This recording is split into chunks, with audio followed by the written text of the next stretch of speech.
Hello, everyone, and welcome to Girl Time Podcast. I am your host, Lanisha Huggins. Thank you guys so much for joining me. Be sure to like, comment, and subscribe down below, and hit the bell to receive notifications on all upcoming episodes. Episode 14, we are joined with Miss Angelia Stone. So today we are going to talk about the success of Miss Stone and also her book called Yes Sisters, and it's something that you guys really need to get because it is a great book. And Miss Angelia, can you tell everybody where to find your book? Well, you can go online on our website at hopeforwomenmag.com/shop, or you can it's on Amazon, Barnes and Noble, all the major bookstores online or in house. We also are in Target. Yes. I don't know if it's actually landed in the physical Targets yet. But I do know that they are available online. So yes, and that is amazing. Isn't that amazing? That I is think so so amazing.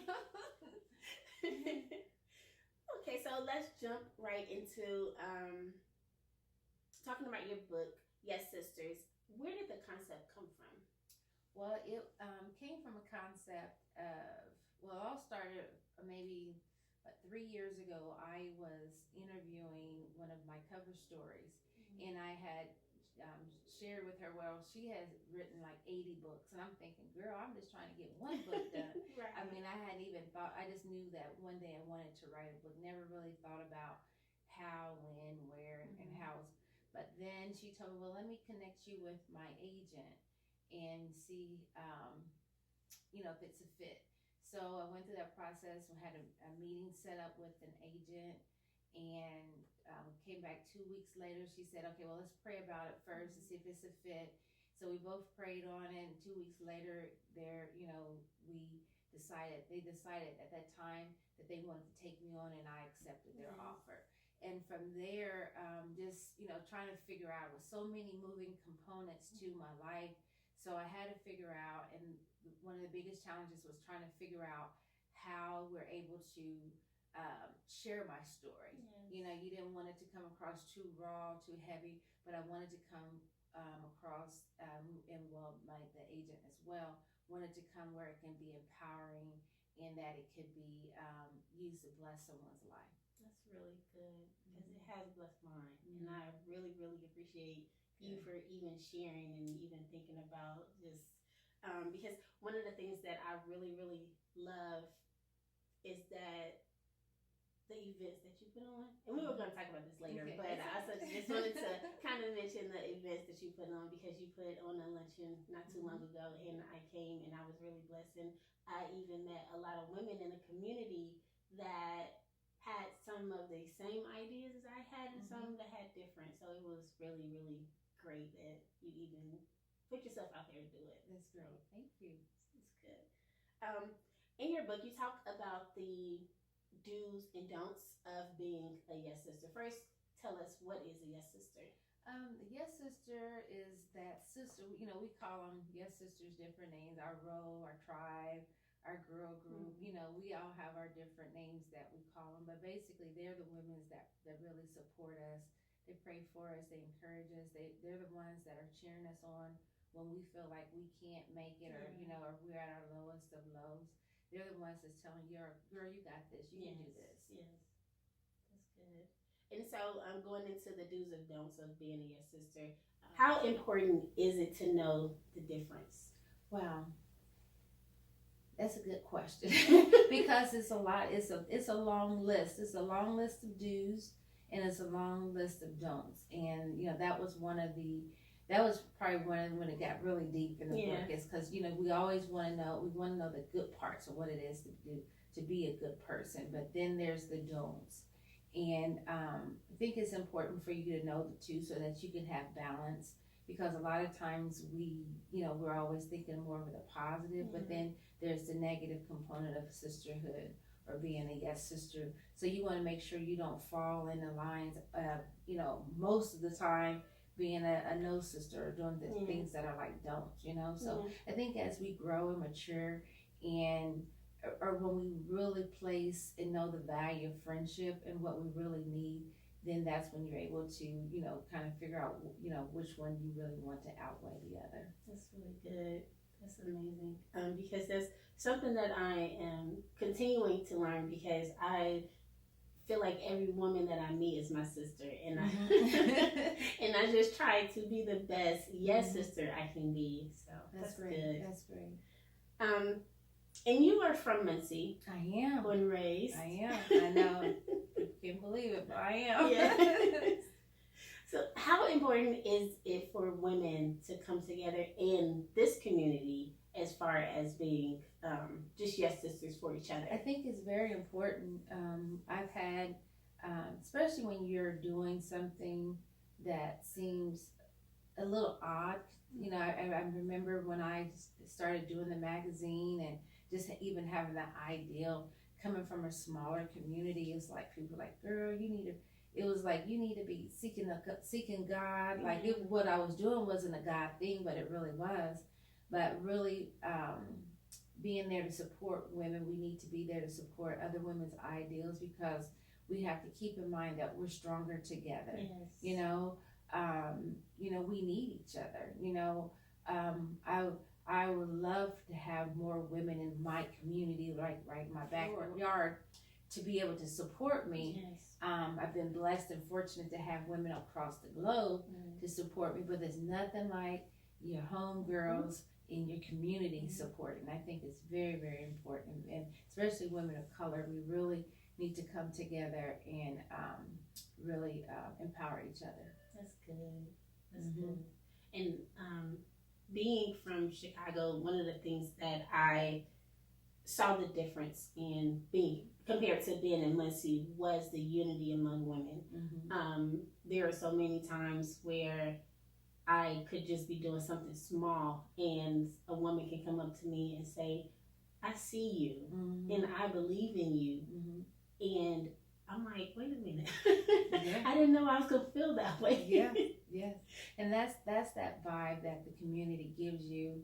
And I think it's important. I think it's powerful. I often think about one of my sisters in town is that, doing self-publishing is like you have all kind of struggles and challenges anything that you do is just like, okay, it's not easy. But I remember every quarter, every 6 months, she would subscribe to the magazine, and that's what I shared at the lunch. And I was like, no, you do not need to subscribe anymore. You are a lifelong subscriber. You are grandfather, grandmother, and you do not need to do anything else. But I think that really says so much about her and her character and her belief in things. So. One of the things you talked about was for a person that have trust issues in women, and the fact that they don't really want to have a lot of friends around them because of some negative things that happened to them before. So instead of this person just having no friends, how important is it to have a group of women to encourage you and uplift you? And I think, well, the thing, when people have trust issues, I think the thing we have to do is be able to, we can't allow every situation to determine what the next one is going to be like, So I think once we get past that, it's okay to have boundaries and it's okay to be guarded, because, we don't need, to be walked over, we're not a welcome mat and all that. And we do need to protect our heart and our feelings and all that. But I think it's, you can, the key is, I think, is praying and just really listening to your spirit, and kind of, trying that person out and see if that person is really there, that's going to really be there to be with you. And in doing so, you realize you have all these people, and I think it's great. It's something my daughters often tell me, Mom, you really don't have a best friend, do you? And I have to think, I'm like, no, I don't. I mean, I wanted to do the sorority thing. I didn't do that. But I've just always been that person. If Lanisha, you say, hey, you want to go to lunch? Sure, where are we going to go? I'm that person. I'm that friend that was just like, hey, let's go to the movie. Okay, what time? Yes. And so that's kind of how I've been. So, That's good. And I can definitely agree to that. Yeah. You definitely are. And being so busy, because you are with Hope for Women magazine and being an author and a mother, how do you have time for friendships? Oh, I think friendships are definitely a part of our what I call our happiness. We need people. You know, we cannot do life alone. We can't do parenting, just anything. We need someone there to, even if it's my shopping girlfriend or if it's my girlfriend that talks about money and talk about podcasts or entrepreneurship. We need, you know, I need those people in my life to encourage me, even if some of the things that the person on the other end is sharing things I hadn't even obtained. I still need that individual in my life, that sister in my life, to help me to set goals to get to that point. So I think that's the thing that empowers us daily, and how we need someone, you know, even if it's that one or two people, because, you know, some people unfortunately just only want one or two people, but you still need somebody, you know, because even if you're having a bad day, you just need someone to talk to, just someone to listen to you. That's good. Even the people that call you late in the midnight hour. Yes, you still need somebody. You still need somebody, and that's what a lot of these women in the book that I shared. These women, I was surrounded by women who were patient. You know, I often say I was a little awkward, backwards, trying to figure out when you come from a small community like this, and then it's kind of like putting me in Chicago. I wouldn't know what to do. I would be like a fish in a small fish in a big ocean, you know. But these women, because I had these big dreams that, you know, God had blessed me with, and I didn't know what to do with it. And so, you know, He allowed me to align with these women to pour into me. And so from there, I've always said, well, I want to pour back into someone else. Because someone poured into me when I just had an idea, so I want to always be there to pour back into someone else. That's good. And you do a great job. During the process of writing your book, what is something that you learned? Wow. I definitely learned. One of the things that I really learned is how the importance of really being genuine and true. I think that's one of the things that I learned in the process, because I did lose a good friend. And it was never discussed or disclosed why the relationship ended, but it was really hurtful. And so writing the book, and it was like a lesson for me to realize, okay, take inventory of yourself. What are you doing, and what type of behaviors do you have that may have been offensive to someone? Often, as you know, we can be in a group of women, or we might not be the gossiper. Someone else may be doing the gossiping and all the down talk. But if you're there and you're not saying, hey, we're not gonna say that about this individual, then you're just as guilty. So what it did with writing this book, and what it did show me, one of the things it really showed me is really to be a genuine friend. You really have to stand up for sisters, and you have to be able to, before something starts, you have to, you know, kind of put it to bed. Yeah, that's good. Because that is important, because you want your friend to feel secure in your friendship that you have with her. So that's really good. That's good. And it's something that we kind of fall short on, because gossip is so good. It is. It's good. Oh, it's so like, good. Oh, wow. It's really like, what? And sometimes you don't even have to say nothing, but you just want to hear the tea. Exactly. You want to hear it. And I feel like that's also important, because just even being a friend and being honest, knowing that, okay, this is something that I heard. How can I tell my friend? Or if you feel like you want to tell your friend, that's really good. I love that. So what do you think about the final product of your book? Because it's so exciting. It's really been amazing. And sometimes I can't even talk about it, because I just, you know, I get the ugly face, and I can just feel myself beating up, and I'm just like, and it's just overwhelming. It's amazing what any of us can do when we believe in ourselves, and when we start believing and knowing that we're amazing, and that God created us extraordinary, and to be able to see this, after 15 years, it's just, sometimes you think on the journey, it's like, wow, it's been 15 years. I've been grinding. I know a lot of people say, oh, we don't want to use that word, but it's been challenging.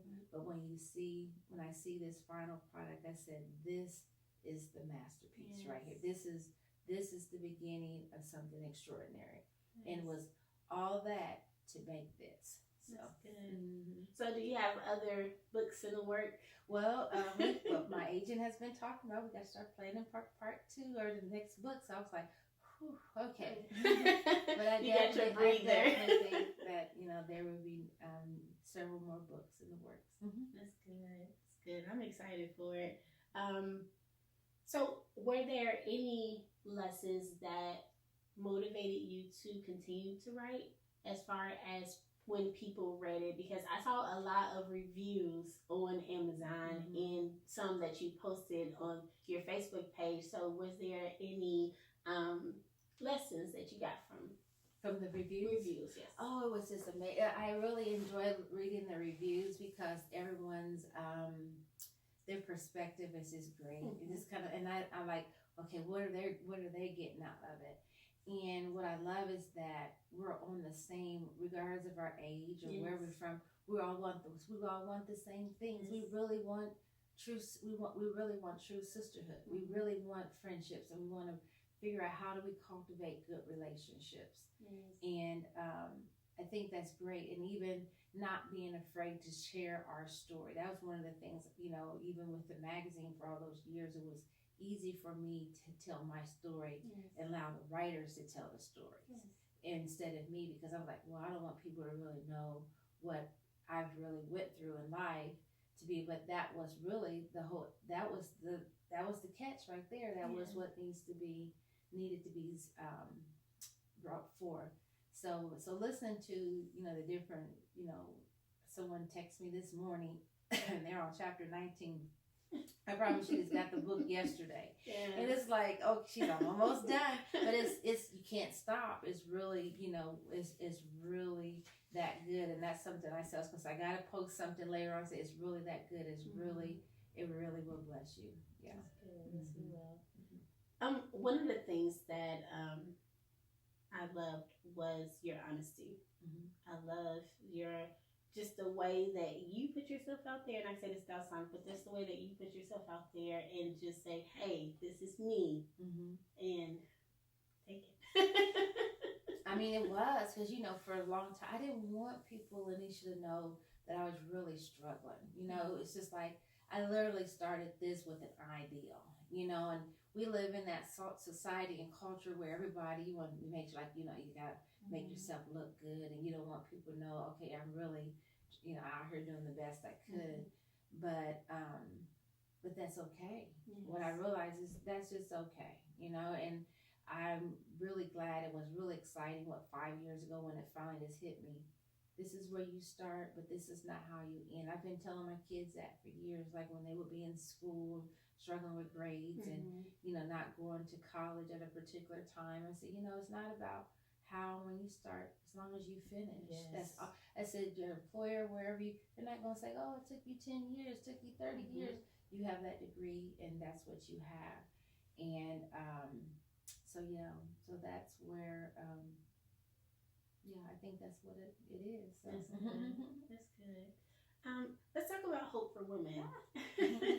That is something that you started back in 2005. I did. And so to see that growth, how does it feel? Wow. I remember it's incredible, and that this is going on our 15th year, and I made a major announcement today that I actually have an editor-in-chief, my first ever editor-in-chief, because it's like I could not go any further. I said, it's time for that, small. I said, it's too big. It's too much for me to carry.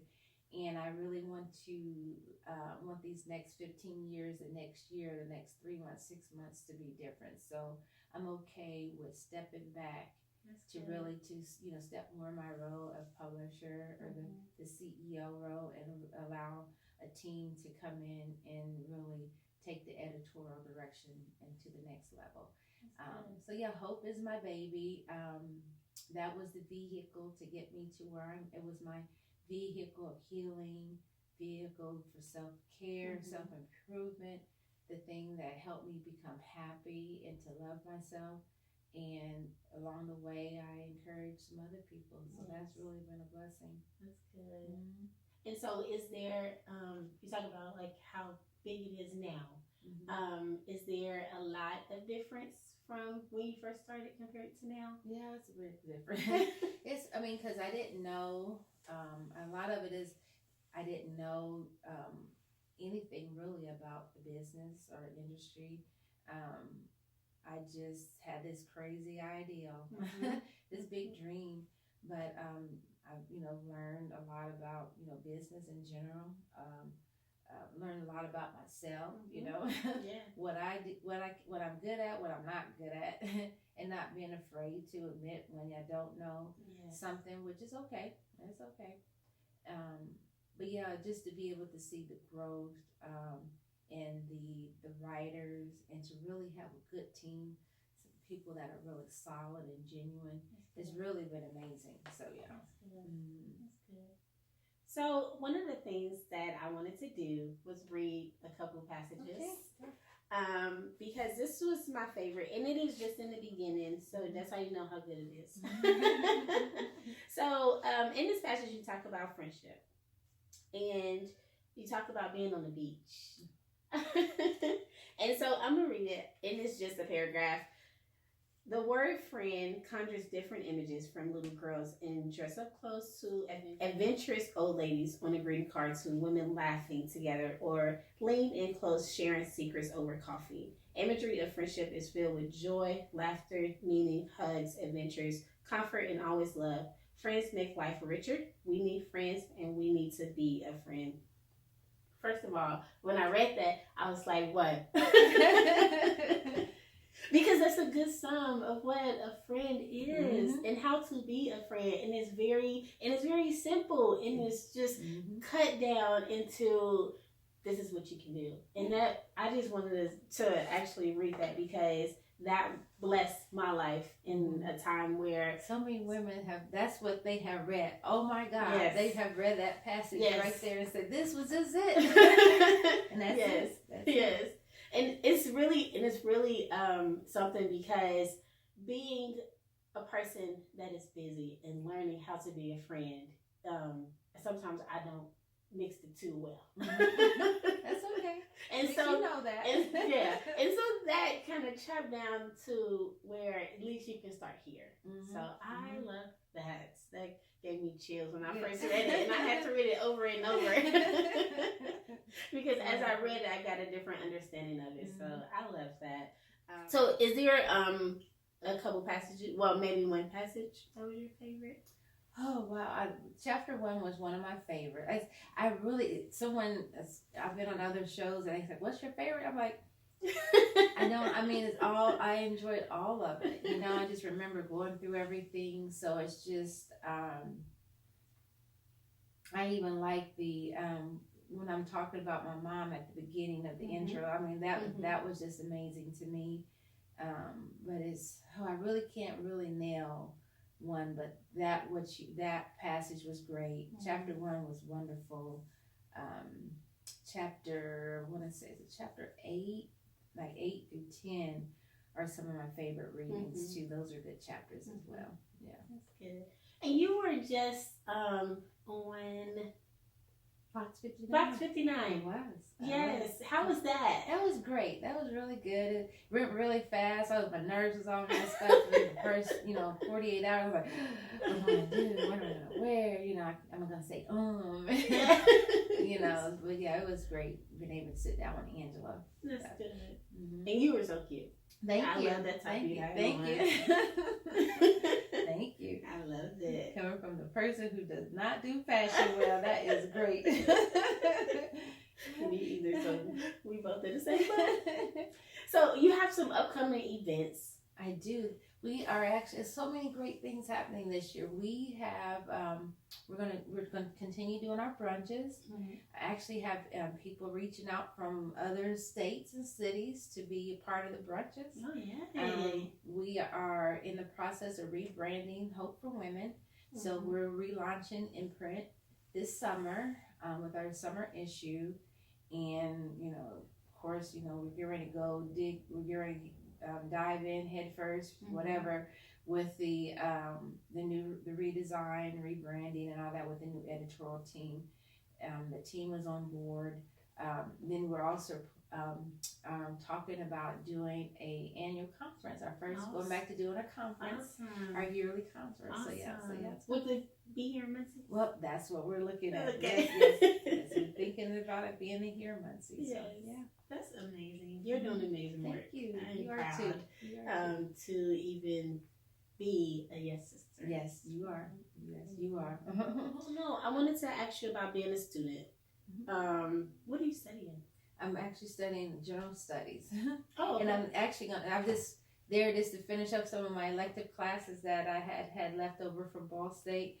And so I'm like, okay, I think I want to continue.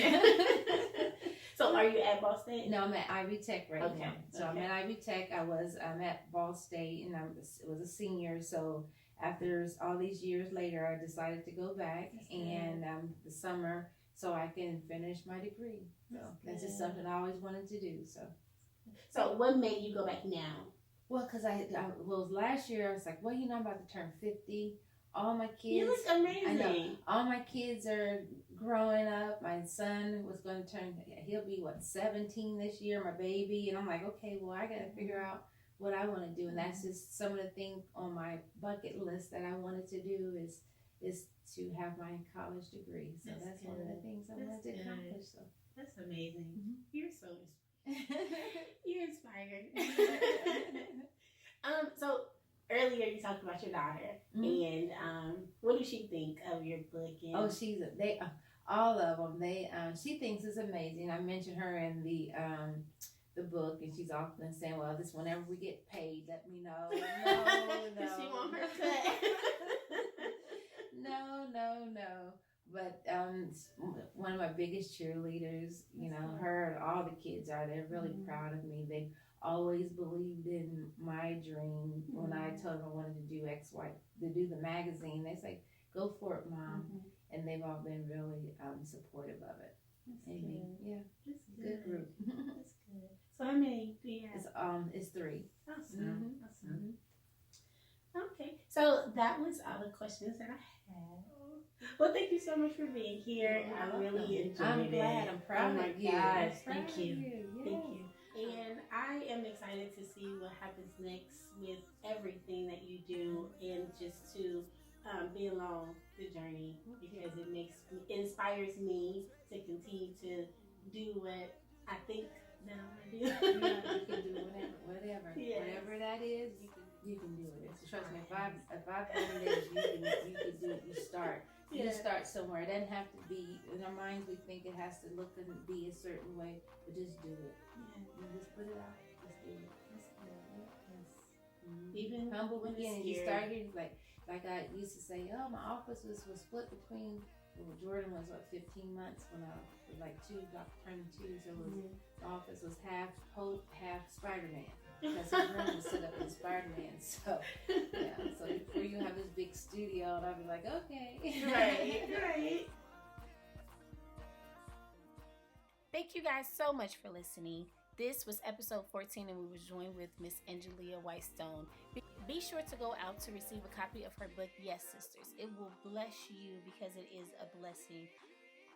Follow us on Instagram, Facebook, and Twitter at Girl Time Podcast, and let us know what you think. We love feedback, and we love to hear from you because we love you.